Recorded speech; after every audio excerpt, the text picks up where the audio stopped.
Welcome to జనమాట. నేను మీ చంద్ర. ఈ రోజు ఆంధ్రజ్యోతిలో రాసిన వార్తల గురించి ఒకసారి చూద్దాం. ఆంధ్రజ్యోతి వార్తాపత్రిక చూసుకున్నట్లయితే పిన్నెల్లి పరారంటూ వార్త రాసుకొచ్చారు. ఈవీఎం ధ్వంసం కేసుతో పలాయనం అంటూ వార్త రాసుకొచ్చారు.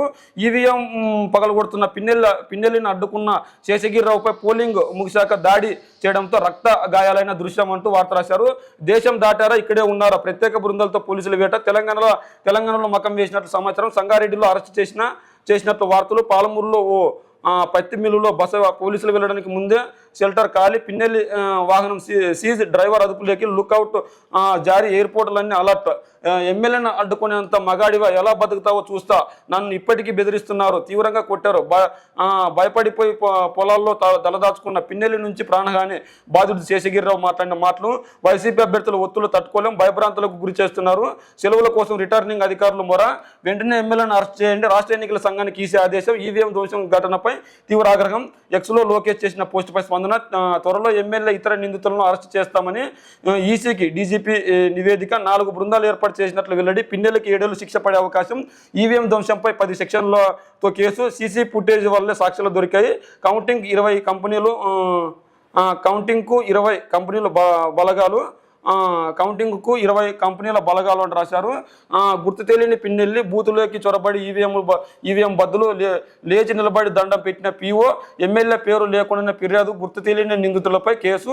సిట్ విచారణలో కదిలిన డొంక. సీఈఓ ఆఫీస్ నుంచి టీవీ ఫుటేజ్. ఆ తర్వాత కేసులో ఏవన్నగా పిన్నెల్లి వెబ్కాస్టింగ్ పెట్టి ప్రయోజనం ఏమిటి? మాచర్లో వైఫల్యాల పరంపర అంటూ వార్త రాసుకొచ్చారు. ఏదైతే పిన్నెల్లి పరారాన్ని వార్త రాసుకొచ్చారో ఈరోజు పిన్నెల్లి రామకృష్ణారెడ్డి ఆ ఈవీఎం ఎందుకు ధ్వంసం చేశాడో లేదో పూర్తిగా తెలియదు, కానీ ఎక్స్లో టీడీపీ యువ నాయకుడు నారా లోకేష్కి ఎక్కడ చిక్కింది ఆ వీడియో, మరి సీసీ ఫుటేజ్ వల్ల సాక్ష్యాలు దొరికాయని ఎవరైతే చెప్పారో, మరి ఈ సీసీ ఫుటేజ్ యువ నాయకుడు నారా లోకేష్ దగ్గరికి ఎలా వెళ్ళింది, మరి ఈ యువ నాయకుడు నారా లోకేష్ రిలీజ్ చేసిన ఫోటో వీడియో ఫుటేజ్ ఏదైతే ఉందో అది ఫేకా ఒరిజినల్ అనేది కూడా చూడాలి.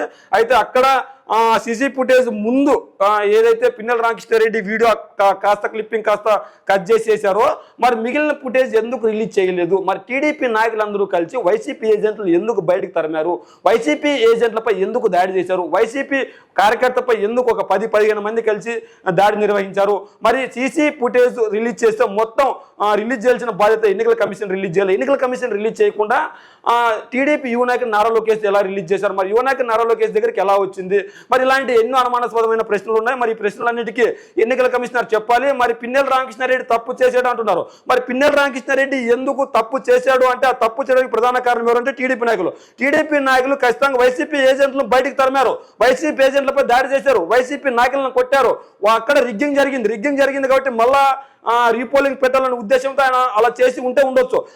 ఈవీఎం బద్దలు కొట్టాడో లేదో కానీ ఇంకా పూర్తి తెలియలేదు. మరి నిజంగా ఆయన బద్దలు కొట్టి ఉంటే కనుక ఎన్నికల కమిషన్ రిలీజ్ చేసిన వీడియో యువ నాయకుడు నారా లోకేష్ ఎలా రిలీజ్ చేస్తాడు? మరి యువ నాయకుడు నారా లోకేష్ చేతిలోకి ఎలా వచ్చింది? ఎన్నికల కమిషన్ వాళ్ళకి ఇచ్చిందంటే ఎన్నికల కమిషన్ ఏకపక్షంగా ఈ ఎన్నికల్లో ప్రవర్తించలేదని అర్థం.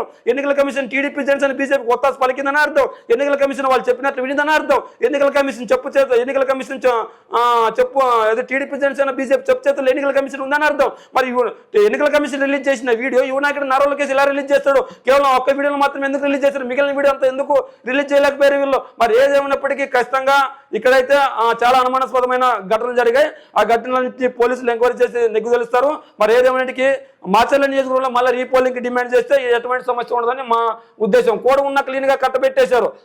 క్లీన్ ఎనర్జీ సంస్థకు 1725 ఎకరాలు సమర్పణ. కడప నంద్యాల అనంతాల్లో కేటాయింపు. ఎకరా 5 లక్షలు లేదంటే ఏడాదికి 31,000 అద్దెకు అప్పగింత. రాష్ట్ర ఇంధన శాఖ ఉత్తర్వులు ఆ కంపెనీ పెట్టి 3 ఏళ్ల కాలం లక్ష పెట్టుబడితో క్లీన్ ఏర్పాటు. చిరునామా ఢిల్లీ పారిశ్రామిక కార్యకలాపాలు అంతంతా. అలాంటి కంపెనీకి ఇన్ని భూములు అంటూ వార్త రాసుకొచ్చారు. ఏదైతే కడప నంద్యాల అనంతాల్లో భూ కేటాయింపులు చేశారో ఆ పారిశ్రామిక అభివృద్ధి కోసం, దాన్ని కూడా వీళ్ళు వక్రీకరిస్తూ రాస్తున్నారు. ఇక్కడ వీళ్ళే రాశారు ఎకరాకి 5 లక్షలు వద్దంటే సంవత్సరానికి 31,000 అద్దె. మరి అద్దెకిచ్చుకుంటే ఎటువంటి ఇబ్బంది లేదు.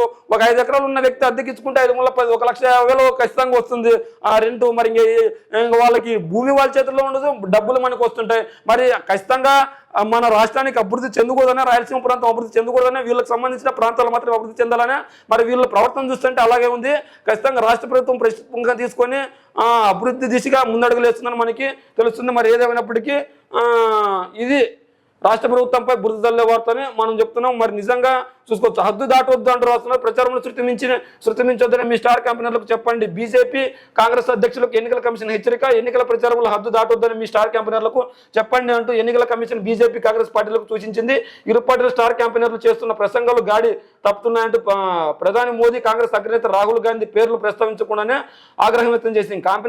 క్యాంపెయినర్లు ఎన్నికల నియమావళిని పాటించేలా చూడాల్సిన బాధ్యత పార్టీల అధ్యక్షులపైన ఉందని గుర్తు చేసింది. కులం, మతాల, జాతి, భాషలపై రెచ్చగొట్టే ప్రసంగాలు ప్రజాస్వామ్యాన్ని బలహీనపరచడం సరికాదు, మతపరమైన ప్రచారం తప్పంటూ ఈసీ ఆగ్రహం.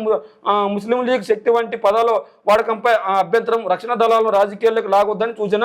ప్రచారంలో శృతి మించొద్దని మీ స్టార్ క్యాంపెయినర్లకు చెప్పండి. బీజేపీ కాంగ్రెస్ అధ్యక్షులకు ఎన్నికల కమిషన్ సూచించింది. ఏదైతే మతాలను, కులాలను ఉద్దేశించి స్టార్ క్యాంపెయినర్లు మాట్లాడుతున్నారు అది తప్పు ఖచ్చితంగా. అదేవిధంగా రక్షణ దళాలను కూడా రాజకీయాల్లోకి లాగొద్దు అని చెప్పేసి కాంగ్రెస్ అగ్రనాయకుడు రాహుల్ గాంధీ, అదేవిధంగా ప్రధాని నరేంద్ర మోదీ పేర్లు ప్రస్తావించకుండానే ఆగ్రహం వ్యక్తం చేసింది. ఇవన్నీ బీజేపీ కాంగ్రెస్ అధ్యక్షులకు ఎన్నికల కమిషన్ హెచ్చరించింది. ఏదైతే ఏముంది ఖచ్చితంగా స్టార్ క్యాంపెయినర్లు ఎవరన్నా ఉన్నా వాళ్ళకు ఓటేయండి అని అడగాలి, లేదంటే వాళ్ళు చేసిన అభివృద్ధి చెప్పాలి.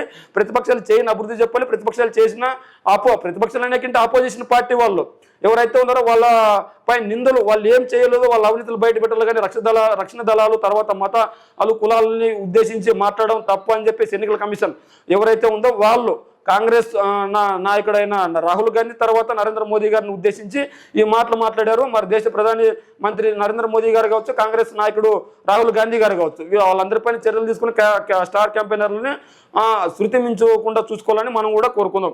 అదేవిధంగా బంగాళాఖాతంలో అల్పపీడనం అంటూ వార్త రాశారు. రేపటికి వాయుగుండం తర్వాత తుఫానుగా మార్పు. 25న రాత్రి బెంగాల్, బంగ్లాదేశ్ మధ్య తీరం దాటే ఛాన్స్.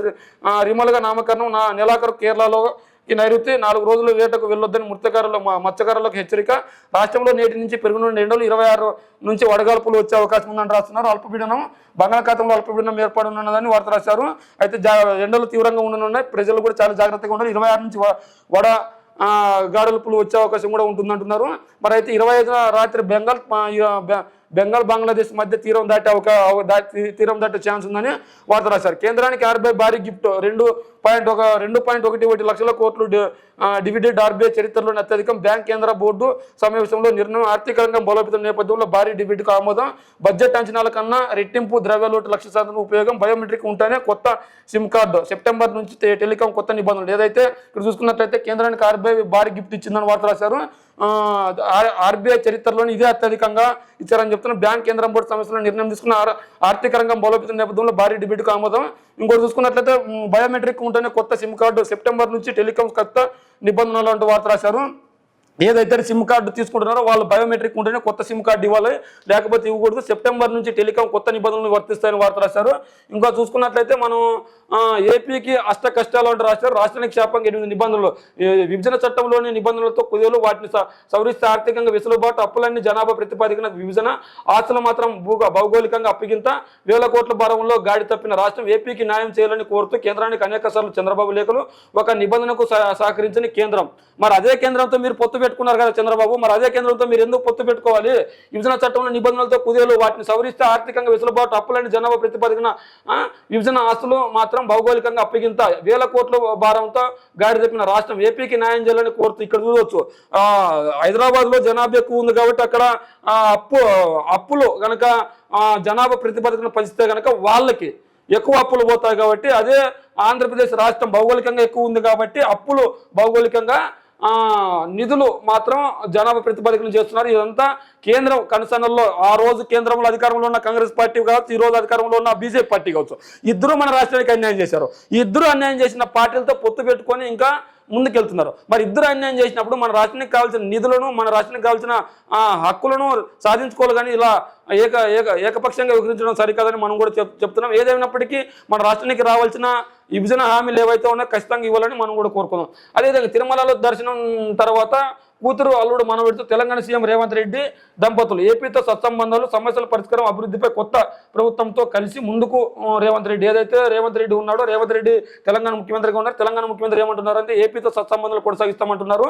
ఎటువంటి ఇబ్బంది లేదు. ఏదైతే మన పొరుగు రాష్ట్రం మన రాష్ట్రంతో ఇన్నాళ్ళు కలిసి ఉన్నది, అభివృద్ధిపై కొత్త ప్రభుత్వంతో కలిసి ముందుకు వెళ్తామని రేవంత్ రెడ్డి చెప్పారు. సమస్యల పరిష్కారాన్ని కూడా కృషి చేస్తామని రేవంత్ రెడ్డి గారు ఏదైతే కొత్త ప్రభుత్వం ఏర్పడుతుందో ఆ ప్రభుత్వం గురించి మాట్లాడారు. ఆంధ్రజ్యోతిలో రాసిన వార్తలు అయితే ఇవి. మరి ఆంధ్రజ్యోతిలో రాసిన వార్తల గురించి మీరేమనుకుంటున్నారో మీ కామెంట్ రూపంలో తెలియజేయండి.